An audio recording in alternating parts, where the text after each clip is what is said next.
All right, Shalom.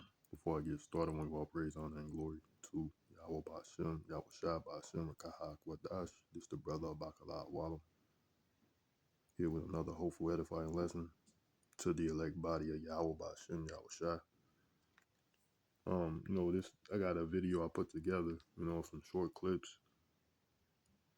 Is basically showing Esau, Edom's determination of world domination, basically, and leading to world extinction through the blessing that he was blessed with, which is the sword, with all sorts of warfare. That can be literal warfare, biological warfare, psychological warfare, chemical warfare, and the list goes on and on in relation to warfare. This is basically like the scripture says in Matthew. I'm not sure what chapter. Um, if the Lord didn't shorten the days, there would be no flesh left to be saved, and the earth was given into the hands of the wicked, pursuant to Job 9:24. And we know who the wicked is. It's the nation of Edom, which is the self-proclaimed white race. And through his blessing, which is the sword, that's how he's living. Genesis, the book of Genesis, chapter 27. By thy sword thou shalt live, which was the blessing of Esau. And all these wars that he's waging on various nations of people throughout the earth, is without any legal, or it's not backed by a righteous standpoint. He come up with this propaganda, which is psychological warfare, to justify invading these different lands, right? But he's being exposed. The wicked that's being revealed, right? And the Lord has lift the skirt. The Lord had lifted the skirt on Esau, Edom, revealing him as who he is, the wicked. He can no longer hide himself, pursuant to the book of Obadiah, right? Or Salakia, the book of Jeremiah 49, right? And he's being exposed, he's being revealed. 2 Thessalonians chapter 2, that the wicked shall be revealed in this time. And this is the time that the wicked is being revealed, Edom, right? And he's waging war throughout the whole globe. and it's being shown that the lies that he perpetrate in the media is being seen as exactly that. They are lies.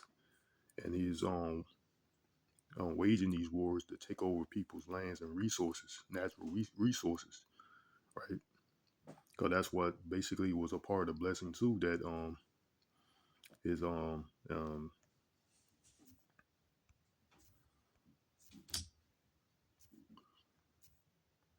in the book of Genesis. I'm gonna just go there just real quick.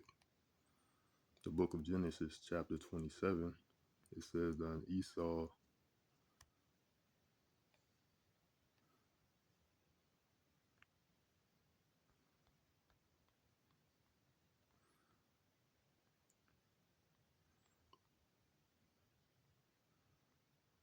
it says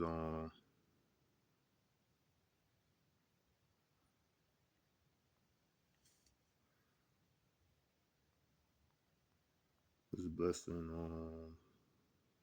right here. Genesis 27 and 39 says, and it says, and Isaac his father answered and said unto him, behold, thy dwelling shall be the fatness of the earth, and the dew of heaven from above, right?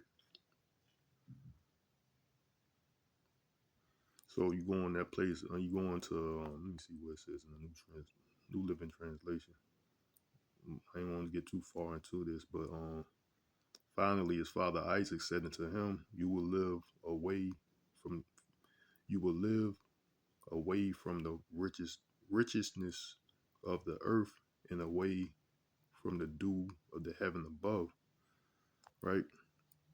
So you go into that basically, and Isaac His father answered and said unto him, Behold, thy dwelling shall be the fatness of the earth. You go into the fatness of the earth. Uh, Let me see. It might be the dew. Like it might be. Is it the dew of heaven? Let me see.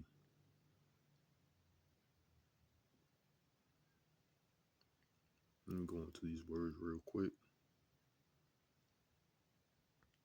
Let me see. Earth. Let me see. It might be the dew. The dew.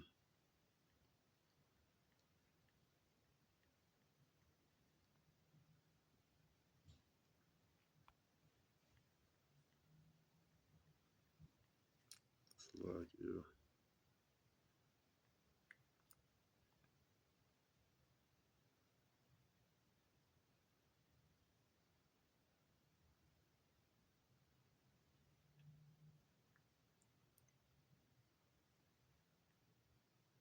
Yeah, fatness. It says fatness, fat peace, fertile places, richly prepared for prepared food.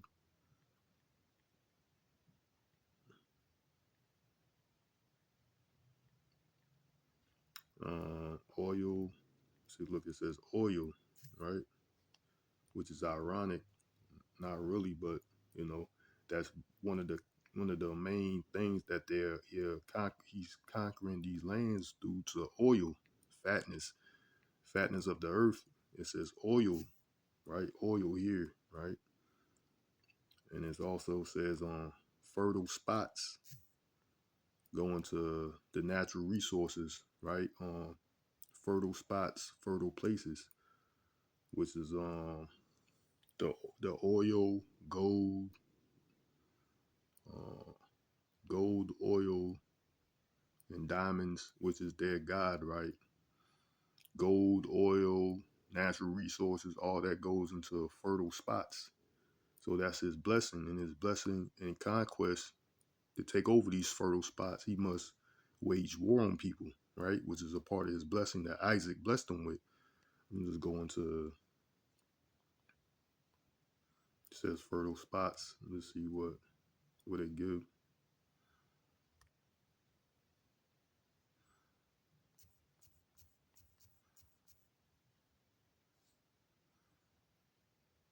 of the fertile spots of the earth are fertile spots. Fertile spots of the earth meaning. Let me see what it give us.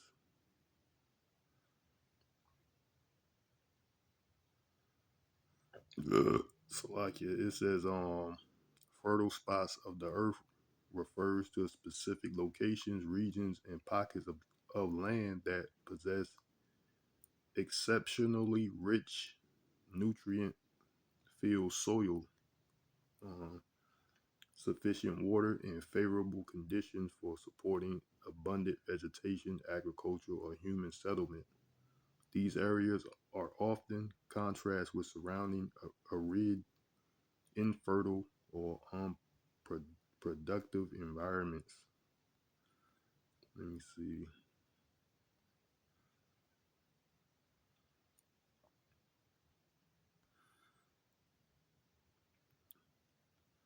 So basically, yeah, you know that can also vegetation, fertile spots, fertile. Like here, fertile places, fertile fertile spots of the earth with and just put natural resources.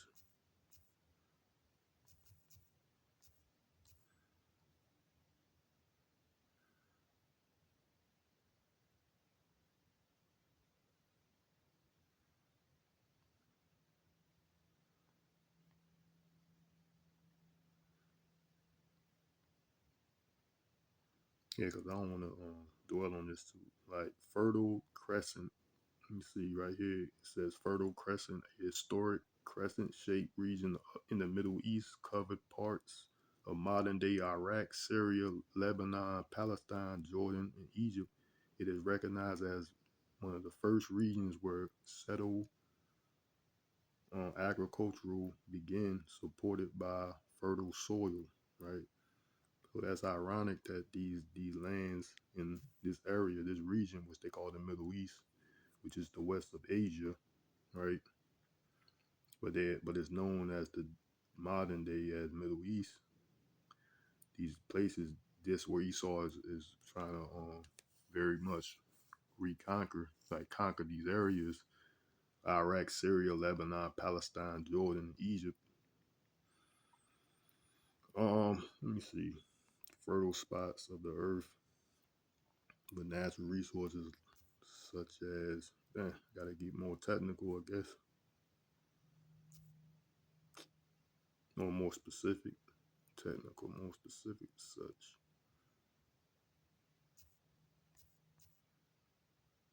Spelling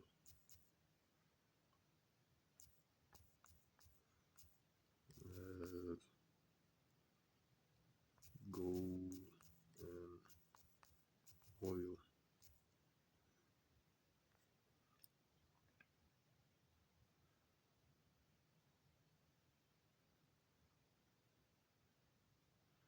It says fertile spots of the earth with natural resources refers to specific geographic regions that um, simultaneously possess highly productive soil for agriculture and significant underground reserves of valuable minerals and fuel, right?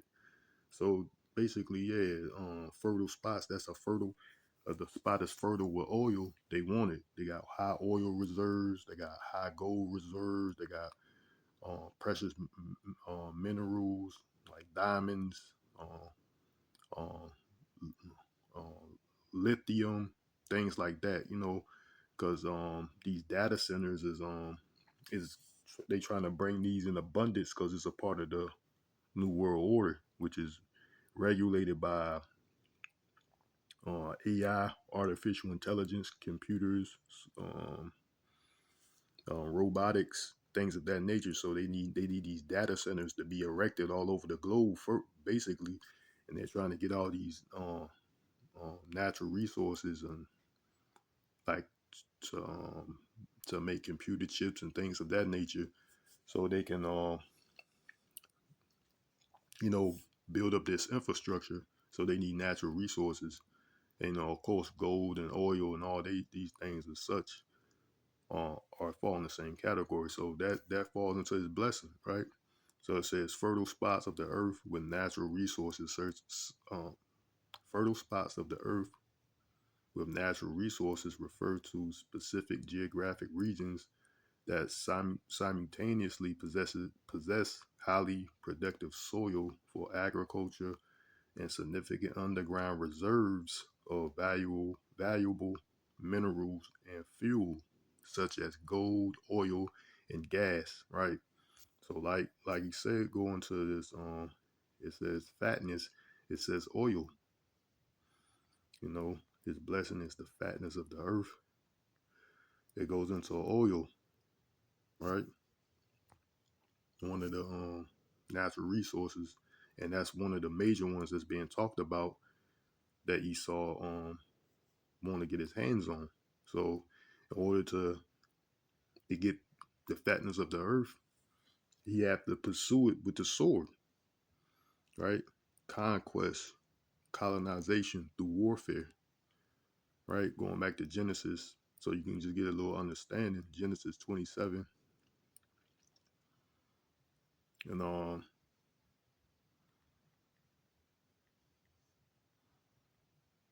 let me see, Genesis 27 and 38, right? It says, and Esau said unto his father, has thou but one blessing? My father, bless me, even me also my father. And Esau lifted up his voice and wept. And Isaac his father answered and said unto him, behold, thy dwelling shall be the fatness of the earth and of the dew of heaven from above. And by thy sword, shalt thou live. Right? So he's living by the sword. So in order to get this blessing, basically, in order to get this fatness of the earth, you know how you have to get it. by waging war, by the blessing of the sword, by he's living by the sword, which is warfare, right? So you're just going to the word sword, and it says a war, basically. Let me see.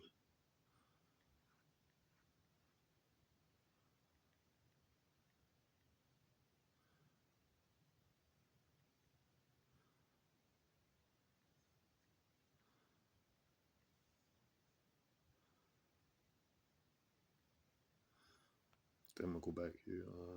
Sword, cut, knife, other sharp, dagger, knife.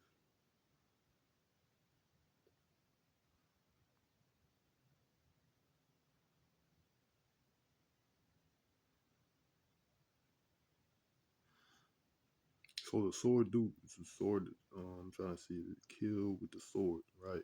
So it says here. It says to kill with the sword, right? Right there.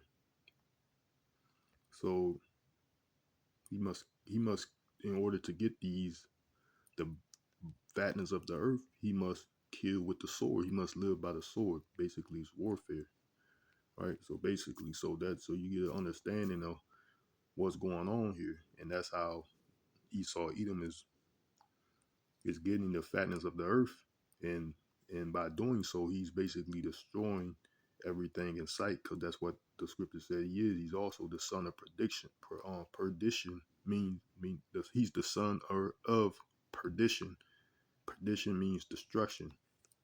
So he's going around the earth destroying everything in his wake, right? And which I quoted or mentioned from Matthew, I think, I don't know if it's the 24th. If no flesh.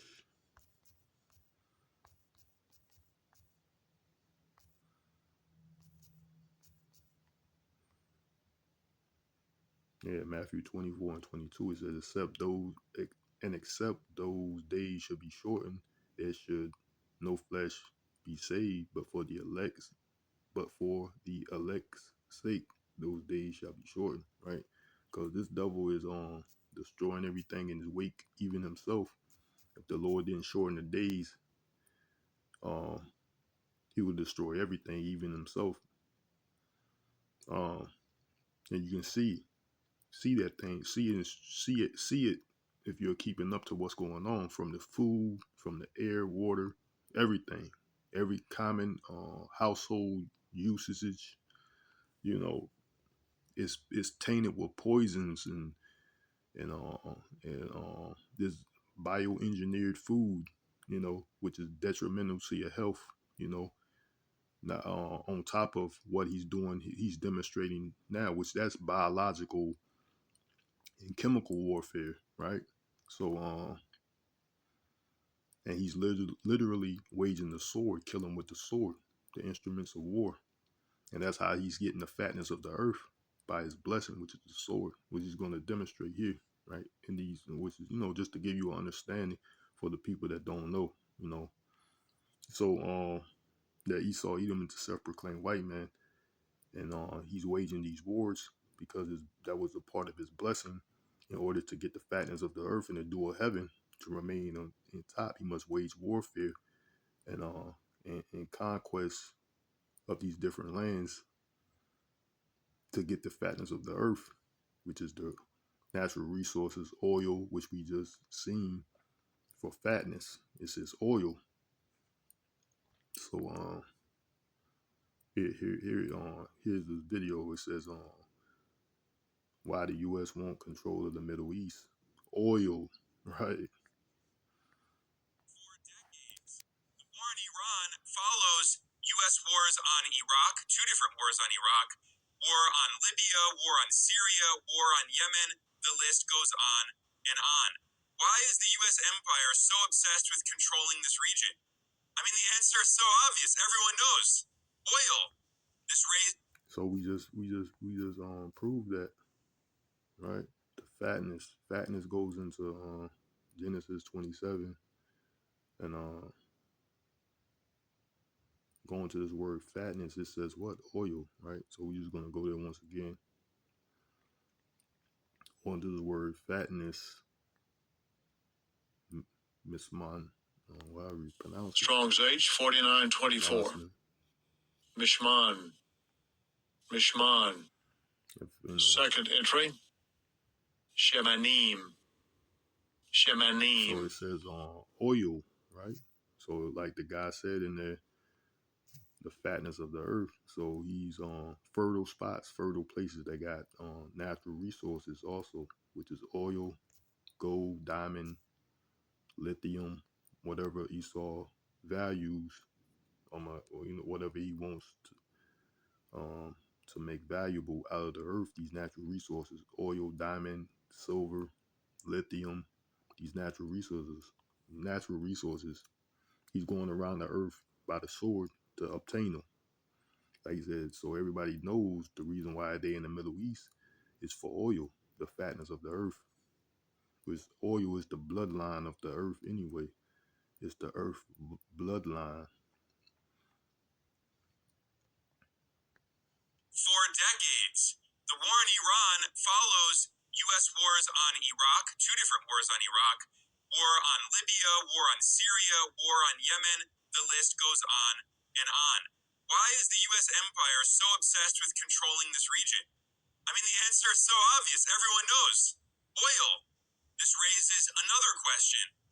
Why does the U.S. want to control all of this oil when you may know that the U.S. is actually the number one producer of oil on Earth by far? In fact, as of 2024, the U.S. made up 22% of global oil production, which is more than double the oil output of Saudi Arabia, which is the number 2 producer, and Russia, which is the number 3 producer.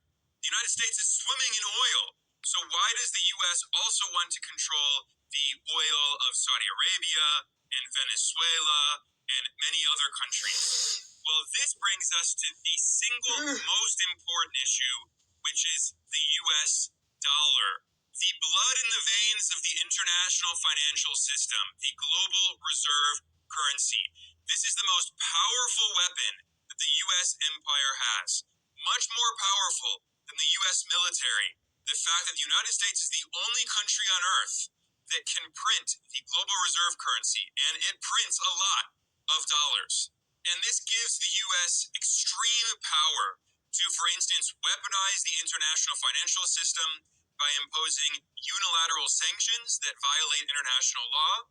But the U.S. has imposed unilateral sanctions on 1/3 of all of the countries on Earth. This is exactly what Iran has suffered from for decades, ever since the Iranian people had a revolution in 1979 that overthrew a U.S. puppet dictator.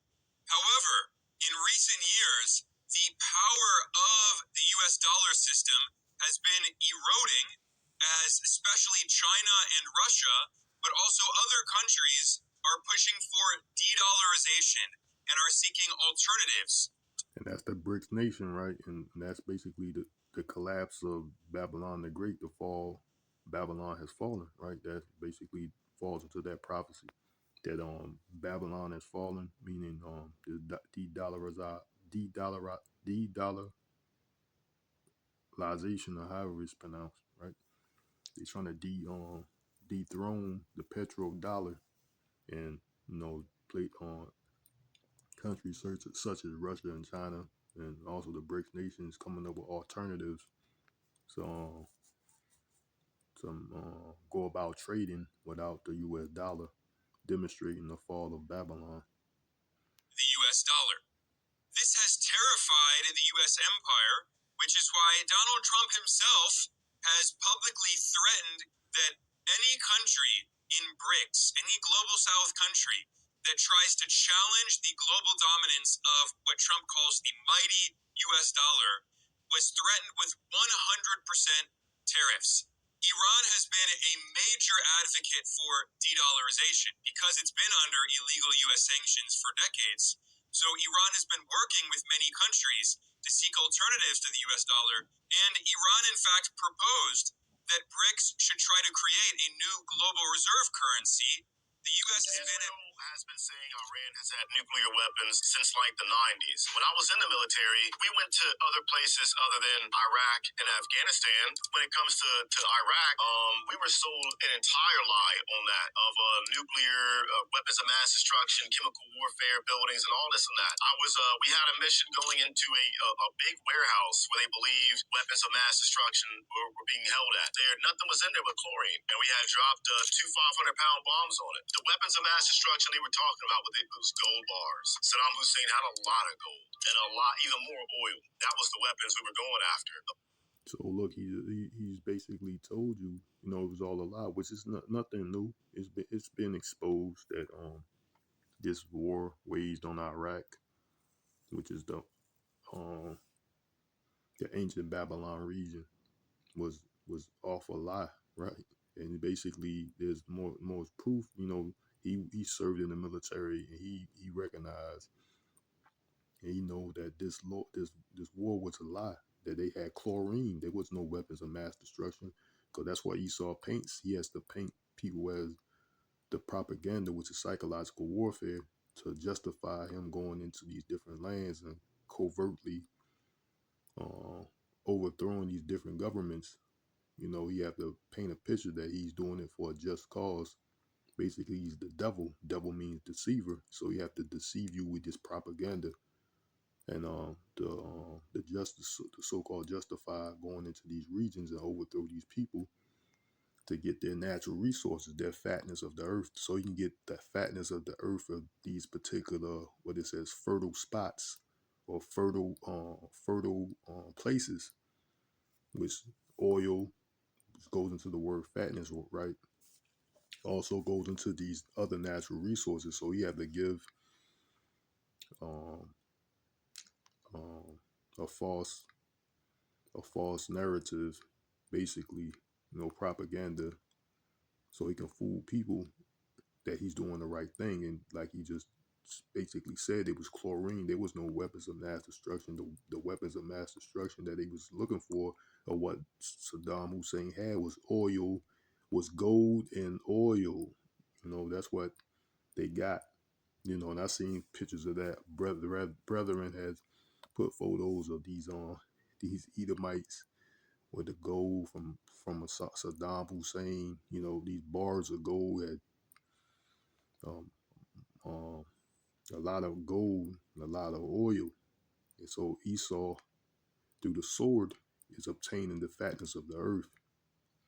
Mass destruction, the root of all evil. That entire raid, it was all a lie, and it is proven, documented, and America just keeps moving on like, okay, who's next? Right? Exactly. And you want me? I've been there. I was told that same lie, and I went there, and I saw the lie. You want me to believe this next one too, from the same people who already lied to me? You want to believe this next one too? The next one, the Iranian thing that's going on along with he's waging war on. He took Venezuela, Cuba. He's going around the earth. Obtaining total control. Basically, he's trying to control the whole earth and everybody on it. The natural resources to the people. He's trying to obtain total control, but he's going about it destructively. He's going to destroy everybody in his wake if he continues. As it said in Matthew 24. He's going to destroy everybody in his wake, even himself, because that's all Esau can do. He's the son of perdition. He's not meant to rule the earth. He's ruling in a destructive manner, right? Really talks about committing a war crime today. Our response: we will keep pressing, we will keep pushing, keep advancing. No quarter, no mercy for our enemies. He said, we'll keep advancing. Says no mercy to our enemies. That's another precept that the Lord said, no mercy will be given to him that show no mercy. And that's how Esau.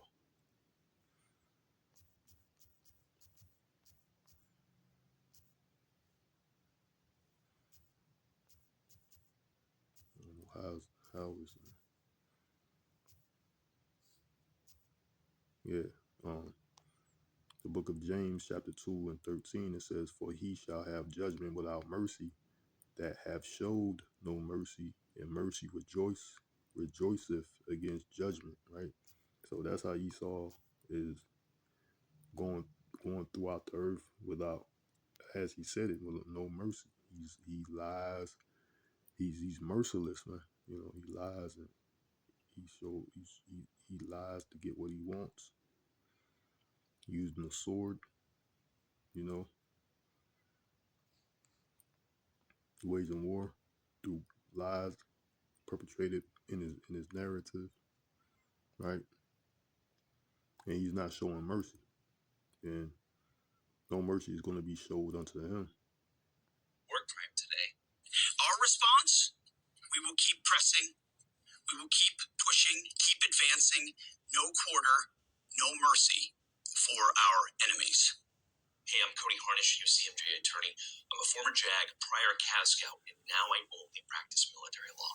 In the law of armed conflict, no quarter means refusing to accept surrender. It means taking no prisoners. And that is illegal under U.S. law, international law, and the law of armed conflict. The DoD Law of War Manual itself says it is forbidden to declare that no quarter will be given. To do so would be a war crime. And under U.S. law and the UCMJ, it is criminal. Why?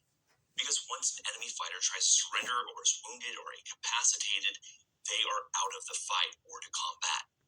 And to go back to this word criminal, criminal go to the word, you know, crimson, which means red, right? That's what Edom means. Edom means red.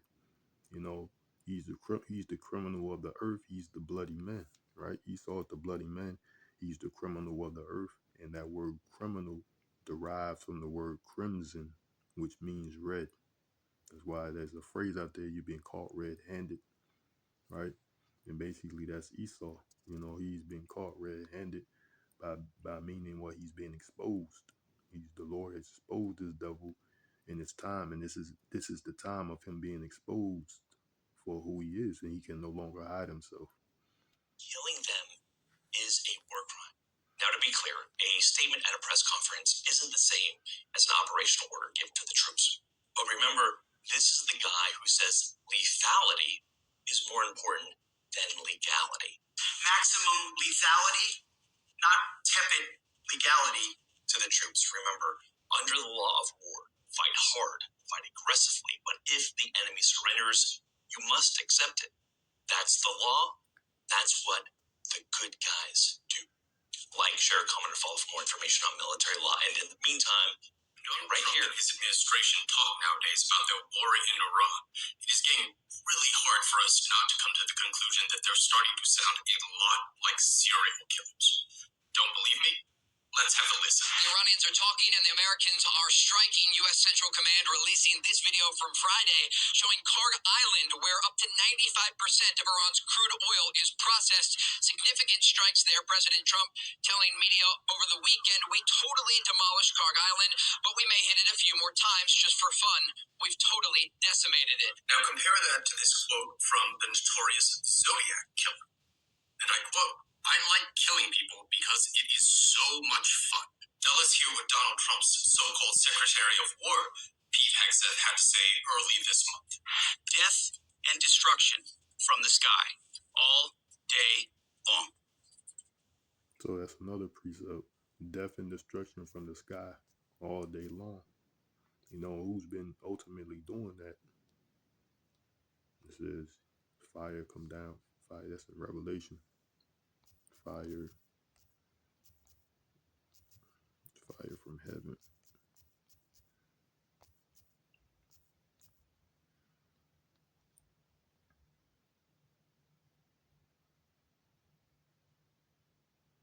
Revelations 13 and 13 says, "And he doeth great wonders, so that he make fire come down from heaven on earth in sight of men," right? So that's Esau, Edom, the devil, right? Babylon the Great. right? He exercises all authority of the first beast. That first beast was the Roman Empire. The revived Roman Empire is NATO and the EU, headed by America, Babylon the Great, right? That deadly wound that was healed is Revelation chapter 13 and 12, and it says that he exercises all the power of the first beast before him and causeth the earth and them which dwell therein to worship the first beast, whose deadly wound was healed, and he doeth great wonders, so that he maketh fire come down from heaven on earth in sight of men. Right, that fire, these missiles that he shoots down on men, just like he said, Pete Hegseth declared that's what they're going to continue doing. Oil is processed. Significant strikes there. President Trump telling media over the weekend, we totally demolished Carg Island, but we may hit it a few more times just for fun. We've totally decimated it. Now compare that to this quote from the notorious Zodiac killer. And I quote, I like killing people because it is so much fun. Now let's hear what Donald Trump's so-called Secretary of War, Pete Hegseth, had to say early this month. Death and destruction from the sky, all day long. Death and destruction from the sky. He made, how is that? From heaven, right? That's these nuclear missiles or whatever, drones or whatever they use. They making fire come down from heaven in the sight of men. He said all day long we're gonna wage death and destruction from the sky all day long. That's basically nuclear. That's missiles or airstrikes or drones or whatever they use. Missiles, drones. We're playing for keeps. The only ones that need to be worried right now are Iranians that think they're going to live. Listening to that, it's really hard not to hear the words of Richard Ramirez, aka the Night Stalker. And I quote, serial killers do on a small scale what governments do on a large one. They are products of our times, and these are bloodthirsty times. But it's not just... These are bloodthirsty times. That's what Edom is. He's the bloody man, right? I'm going to go back to that real quick because that's what Esau is. Bloody men. These are bloodthirsty times. And Esau, Edom is the bloody man.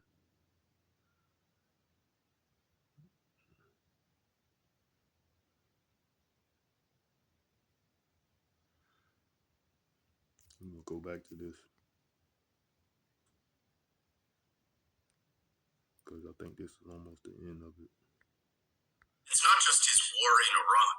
This is what President Donald Trump sounds like when he's talking about terrorizing Cuba. I do believe I'll be having the honor of taking Cuba.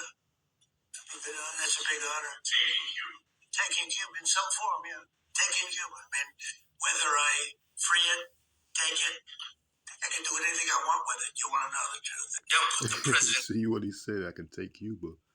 You go on the word take, another synonym for take means steal. The scripture said the thief come not but to steal, kill, and destroy. And you know that I think just recently, I think it's in front of the White House, Trump has erected a statue of Christopher Columbus, which he is the thief. He stole these lands, he stole the people and enslaved them, killed a lot of them with the sword. It says in his diary that he didn't put his sword down for an hour or something. I can't remember how it's quoted. That he basically slaughtered those people. And Esau Edom is still in that mindset. He's not going to change the slaughter with the sword. Just like it said in we read out of Genesis, the 27th chapter, kill with the sword. There's a quote, I think, because I don't remember how it's quoted. He didn't let his sword rest for an hour. Christopher Columbus or something like that.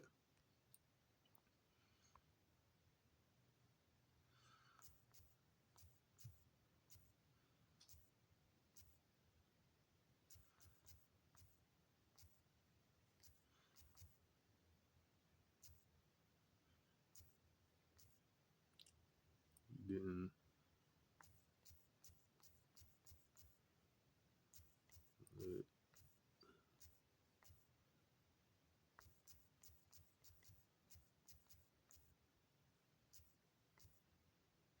It's,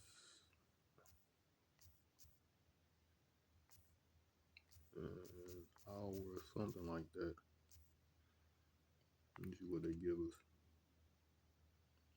Yeah, it says based on his journals and recorded writings, Christopher Columbus did not say he did not let his sword rest.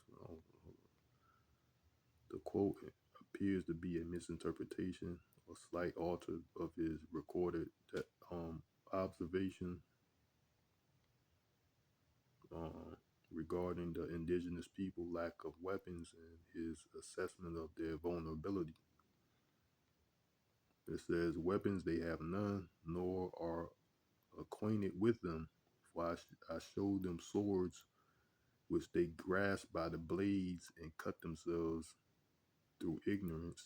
They had no iron, no javelin, being without, and nothing more than sticks, though some had fish bones and other things at the end. Now, I can't remember how it is. It is quoted something like that. He didn't let his sword rest for an hour. Of course, they're not gonna tell you shit.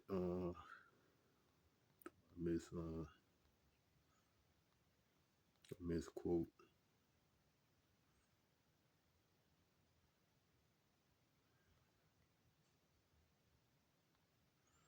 Yeah, I can't find it like cause it's something to that effect.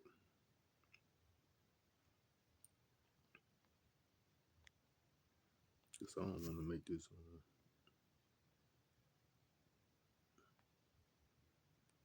Let me see.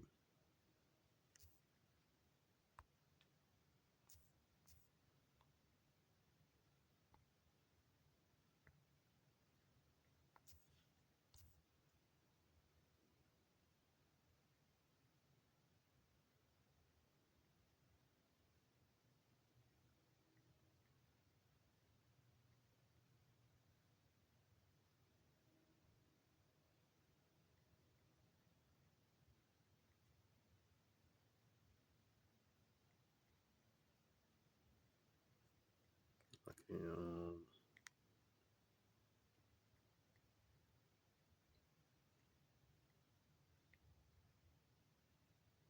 It was something. It was something like that. A diary that he wrote.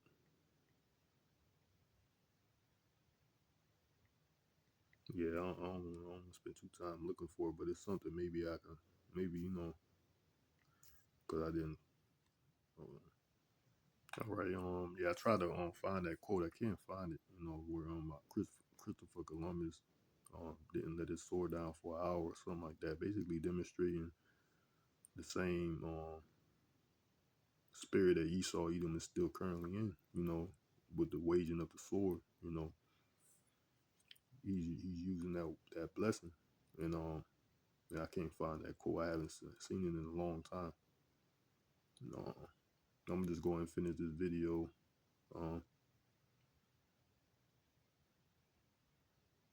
Wait, bring it back a little bit. Secretary of War, Pete Hegseth, had to say early this month. Death and destruction from the sky, all day long. We're playing for keeps. The only ones that need to be worried right now are Iranians that think they're going to live. Listening to that, it's really hard not to hear the words of Richard Ramirez, aka the Night Stalker. And I quote, "Serial killers do on a small scale what governments do on a large one. They are products of our times, and these are bloodthirsty times." But it's not just his war in Iran. This is what President Donald Trump sounds like when he's talking about terrorizing Cuba.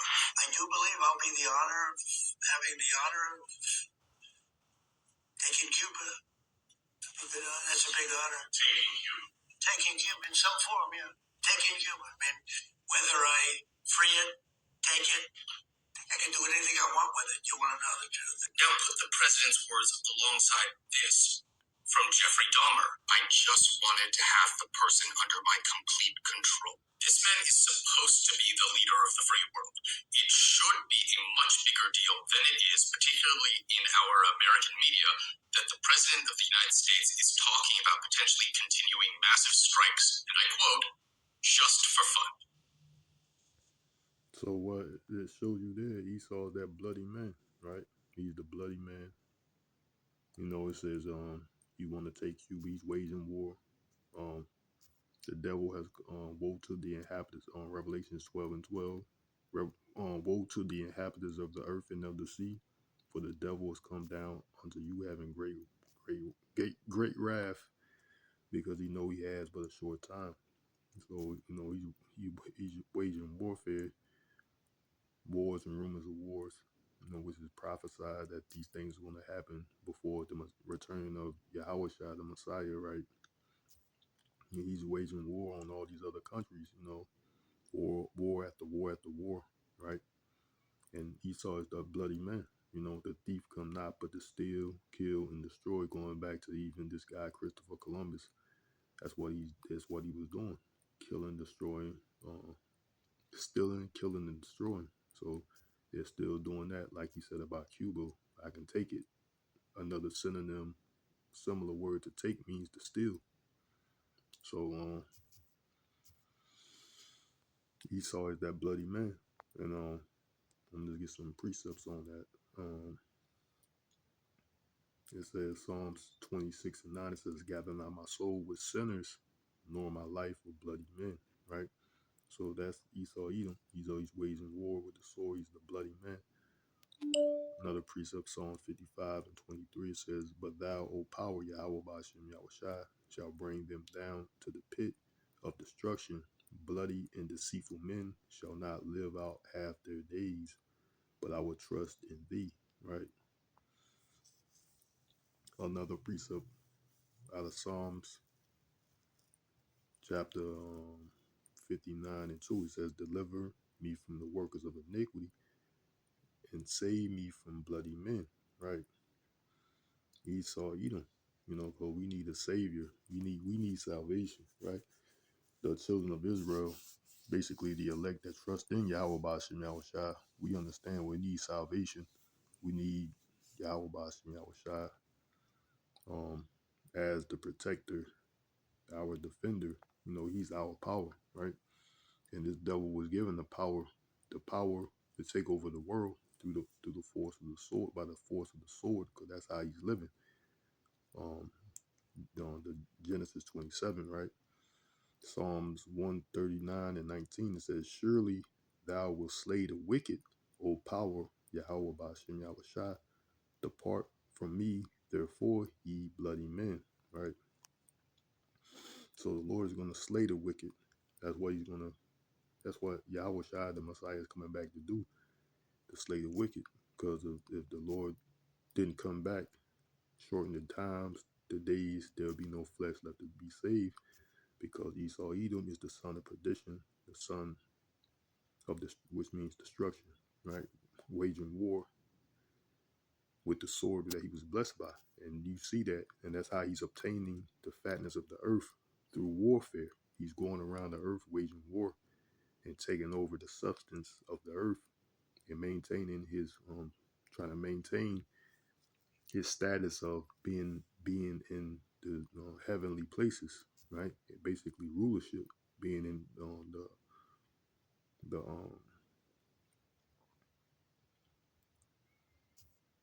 being basically the ruler of the earth, you know, at this current moment, right?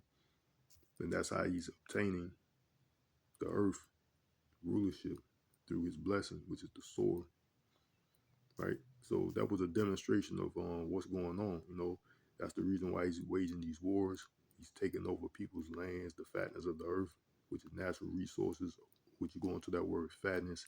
It says oil, which also means other natural resources, gold, oil, you know, diamonds, silver, lithium, whatever other natural resources out there that Esau needs to obtain, you know, to maintain his rulership.